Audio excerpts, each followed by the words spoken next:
morning, hari ini Cikgu akan terangkan kumpulan darah ABO. Kita akan habiskan untuk keseluruhan bab 11. Di sini Cikgu akan terangkan hari ini bagaimana sistem darah menentukan jenis darah seseorang tuh. Oke, jadi kumpulan darah ini dikawal oleh satu gen yang terdiri daripada 3 alel yang berlainan pada satu lokus, yaitu alel IA, IB, dan IO. Oke, tapi sebenarnya untuk kumpulan darah kita ini ada 4 jenis kan. Jadi ini adalah yang mengawal dialah. Jadi alel-alel ini yang menentukan jenis antigen yang terdapat pada permukaan membran sel darah merah. Sel darah merah kita. Oke, ini dia punya 3 jenis tuh. Oke, seterusnya kumpulan darah ABO. Kalau di dalam pewarisan kumpulan darah dalam kumpulan darah A dan B adalah alel dominan, IA dan IB adalah alel dominan, O adalah alel resesif. Maka kombinasi alel I, contohnya A dengan O, mesti dia akan jadi A. Kalau B dengan O, dia jadi B. Sebab O ini resesif kalau dalam jenis kumpulan darah. Jadi A dengan B ini adalah dominan. Jadi kalau dua-duanya dia akan menunjukkan kesan kedua-dua lah kalau A dengan B. Oke.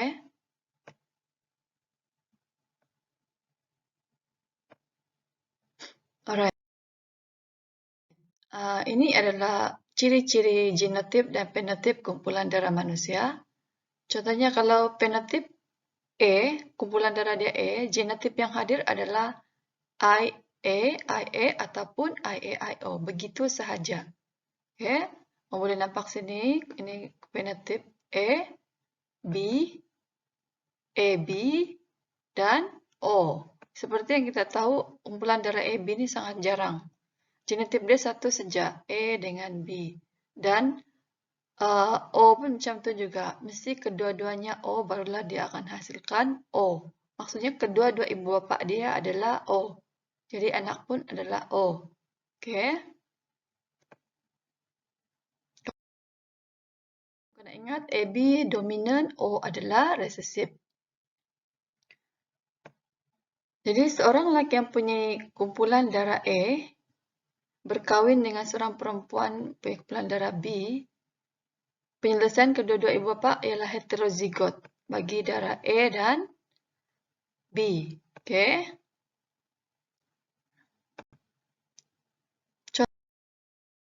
Contohnya seperti ini. Ini bapak, ini adalah ibu. Kita sama juga kita menggunakan konsep macam hukum Mendel, persilangan. Ini dia punya genotip.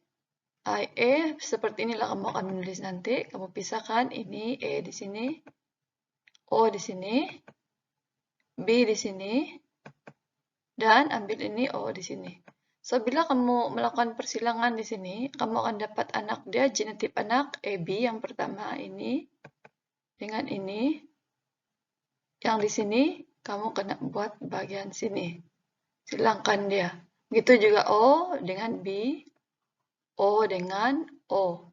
Jadi kamu akan dapat genotip anak dia AB, AO, BO dengan OO. So, untuk fenotip anak, ini anak dia yang pertama nih, dia akan dapat anak AB. Maksud cikgu, kumpulan darah anak yang pertama adalah AB. Oke. Dan kumpulan darah anak yang kedua adalah A. Sebab A dengan O dominan adalah A kan? Jadi A. BO, B. OO, O. Jadi ini nisbah dia. 1, 1, 1, 1. Kemungkinan dapat anak. Kumpulan darah anak adalah semuanya nisbah 1. Oke.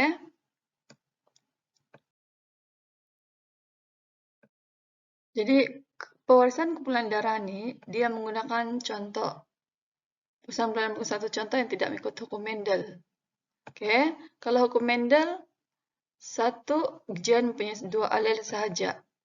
Satu gen punya 2 alel sahaja. satu allele dominan dan satu allele resesif. Walaupun dia persilangan dia macam hukum Mendel yang begini tuh, tapi dia pewarisan dia tidak mengikut hukum Mendel, persilangan saja. Jadi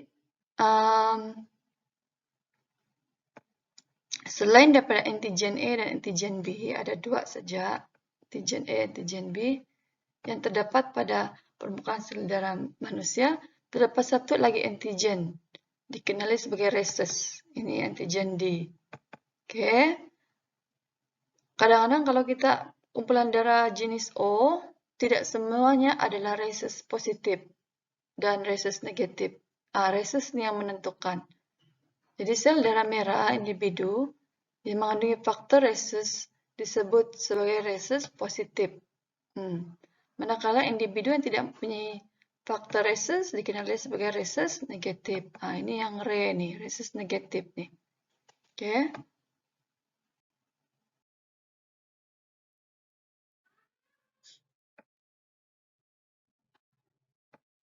Jadi pewarisan faktor rhesus nih daripada ibu bapa pula dia mengikuti hukum Mendel. Jadi faktor rhesus dikawal oleh gen yang terdiri pada sepasang alel yaitu Rh positif, dominan, Rh negatif, resesif. Rh negatif, reses negatif ini dia sangat jarang. Jadi kemungkinan genetik bukanlah kemungkinan genetik bagi individu positif nih, reses positif nih homozigot dominan. Tapi kalau heterozigot atau heterozigot ini positif dengan negatif. Tapi kalau dia negatif, dia memang kedua-duanya adalah homozigot resesif, itu kedua-duanya adalah negatif. Oke. Seperti ini pun kita menggunakan persilangan seperti Mendel. Contohnya ini situasi satu bapa ibu. Kedua-duanya adalah rhesus positif, rhesus negatif. Semua anak adalah rhesus positif. Sama juga macam Mendel yang pewarisan generasi pilihan yang pertama.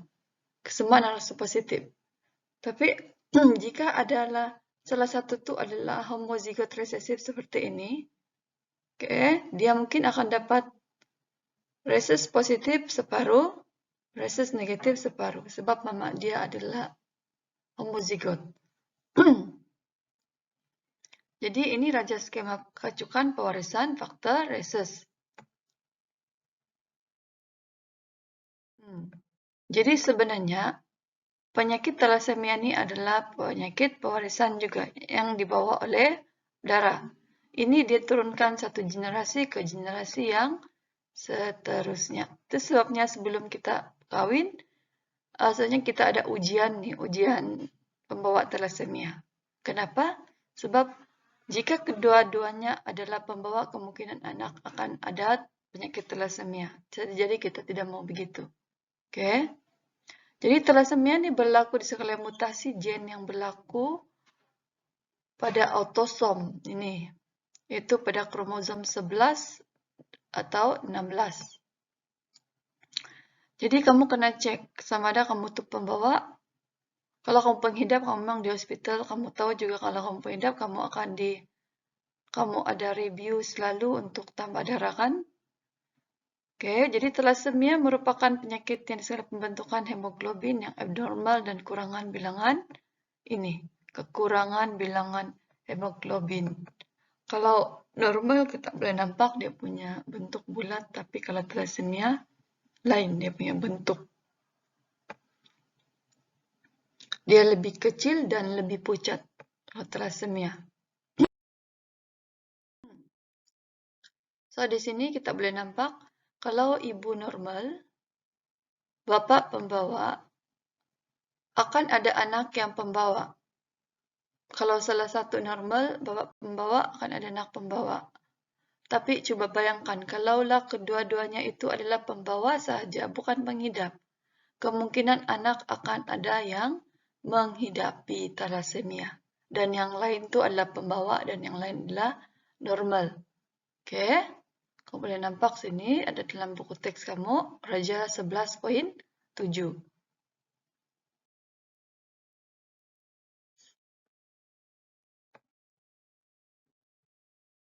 Oke, ini adalah pembawa thalassemia dikatakan sebagai thalassemia minor sahaja.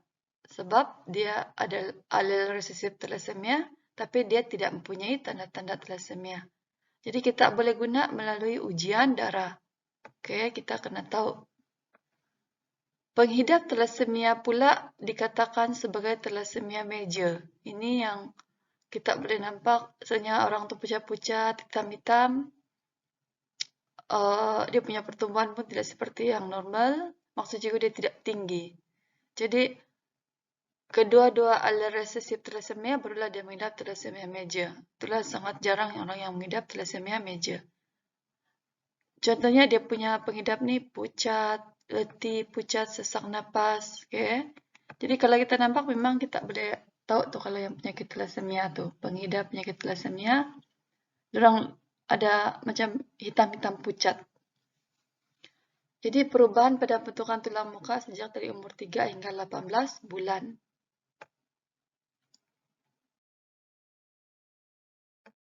Jadi begitu juga dengan penentuan jantina. Siapa sebenarnya yang membawa jantina itu? Contoh dia bapa. Oke, genotip bapa saja yang ada XY, mama XX, kan? Jadi kalau dalam satu keluarga tuh semuanya perempuan, maksudnya bapak ialah yang membawa XX itu. Kan? Kalau bapak marah, contohnya kenapa sih tidak anak lelaki ini? Tapi sebenarnya itu adalah daripada genetik dia. Genotip bapak tuh. Contohnya ini ada XY. Kita kasih pisah 22 tambah X, 22 tambah Y. Bila disilangkan, sebenarnya nisbah secara teori untuk mendapatkan anak perempuan dan anak lelaki adalah 1:1. Tapi mesti kamu tanya kenapa kami dan 5 orang semuanya perempuan. Ya, tapi ini secara teori sahaja. Sebelum lepas kahwin, kamu mungkin akan mendapat anak lelaki atau perempuan adalah 1:1.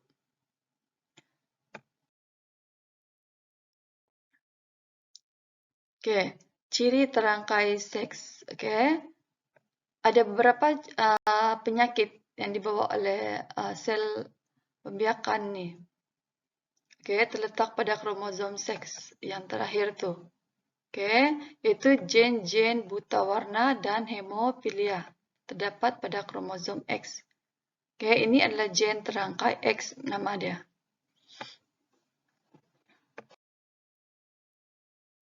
Oke. Jadi selalunya yang membawa dia akan menjadi penyakit ini adalah disebut oleh gen resesif. Begitu juga dengan kumpulan darah lah. O resesif baru kamu adalah kumpulan darah O. Cikgu pun kumpulan darah O. Oke. Tapi sebenarnya pernah satu ujian berlaku kami buat waktu itu dalam satu kelas. Sebenarnya lebih ramai yang sebenarnya kumpulan darah O waktu itu. Jadi sifat buta warna dan hemofilia disebabkan oleh gen resesif yang terangkai pada kromosom X. Jadi kromosom Y adalah lebih pendek pada kromosom X dan tidak punya banyak adalah seperti pada kromosom X. Kromosom X yang banyak bawa. Jadi, maka bagi lelaki mana-mana trait yang disebut oleh alel dominan atau alel resesif pada kromosom X sahaja yang ditunjukkan. Contohnya ini, apa yang kamu nampak nombor di situ? Kalau kamu tidak nampak nombor yang tertera di sana, maksudnya kamu menghidap buta warna. Oke, dia tidak dapat kasih beza warna tertentu. Selalunya warna merah dengan hijau. Oke, kalau kita nampak sini, apa yang kamu nampak? Kalau juga nampak 74. Jadi buta warna disebut oleh alel resesif penyebab pada kromosom X dan kebanyakannya pengidap buta warna ialah lelaki. Itu sebenarnya sebelum kamu dapat lesen memandu, untuk ambil lesen memandu tu kamu kena ada ujian buta warna. Buta warna ni dia akan tengok kamu boleh membezakan warna. Nanti tengok traffic light kamu tidak boleh beza warna, tidak boleh ambil lesen. Okay. Jadi buta warna ni dalam kajian pesantren terangkai seks kromosom X dan Y sentiasa ditunjukkan semasa menulis genotip. Okay, kamu boleh baca sendiri. Jadi cara menulis dia adalah seperti ini. Kalau fenotip normal, polusan buta warna laki itu B, perempuan BB. Ini L dominan. Kalau pembawa, dia ada satu laki tiada pembawa, perempuan saja. Dia mungkin salah satunya adalah L resesif. Tapi kalau buta warna, lelaki itu, kalau kena pada X, dia memang dia adalah buta warna. Dan kalau perempuan punya, memerlukan kedua-duanya untuk menjadi buta warna. Maksudnya cikgu di sini dua-duanya resesif, barulah dia jadi buta warna. Oke, seperti ini sama juga barisan dia, kamu silangkan dia, kamu akan dapat nisbah fenotip 1, 1, 1, 1. Sama saja. Normal, pembawa, laki normal dengan laki buta warna. Oke, ini bagi persilangan di antara bapak normal dengan ibunya adalah pembawa. Oke, dia adalah penyakit genetik, pewarisan. Kamu boleh cek sendiri, sama saja sebenarnya konsep dia nih, persilangan. Oke, bila kamu kasih silang-silang, kamu akan dapat seperti inilah. Oke. Ujian Ishihara. Oke, merupakan satu ujian saringan pengetahuan yang terkenal yang digunakan seluruh dunia sejak tahun 1917. Oke, dia dicipta oleh pakar berbangsa Jepun. Kamu boleh baca di sini. Dia tengok sama ada kamu boleh tengok warna ataupun boleh membezakan warna. Selalunya hijau merah lah menentukan kamu ini adalah normal ataupun buta warna. Oke. Hemofilia lagi adalah keadaan darah tidak dapat membeku. Ini sangat jarang berlaku. Dia disebabkan kurangan faktor pembekuan darah. Jadi, hal ini menyebabkan pendarahan berlebihan secara dalaman atau luaran dan dapat menyebabkan kematian. Oke.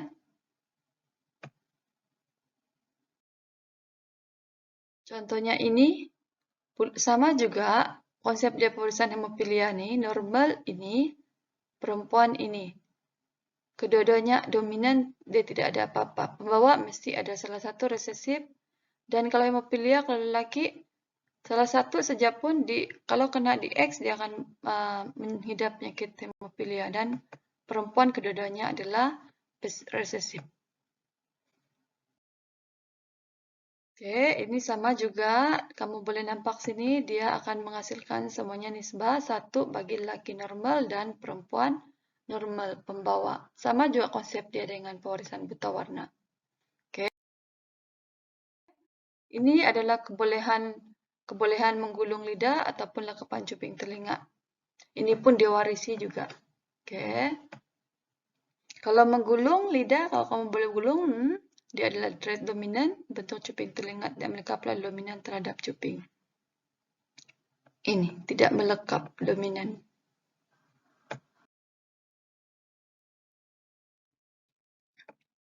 Oke, pendiri keluarga atau selesa keluarga boleh melihat urusan ciri manusia. Oke, kita boleh tengok dari sana. Ada kamu yang ada penyakit tu, dia orang boleh kaji. Oke.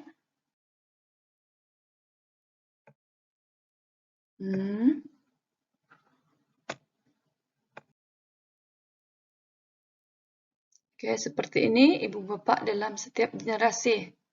Generasi diberikan simbol ikut angka Roman di sebelah kiri. Oke. Jadi ini kita boleh tengok pewarisan penyakit melalui satu keluarga. Kita boleh tengok, kita boleh menggunakan ini untuk dalam pedigree untuk menentukan. Oke. Untuk menentukan siapa macam mana orang tu boleh mendapatkan contohnya penyakit hemofilia ataupun buta warna. Jadi ini generasi ini jenis 1, generasi 2, generasi 3.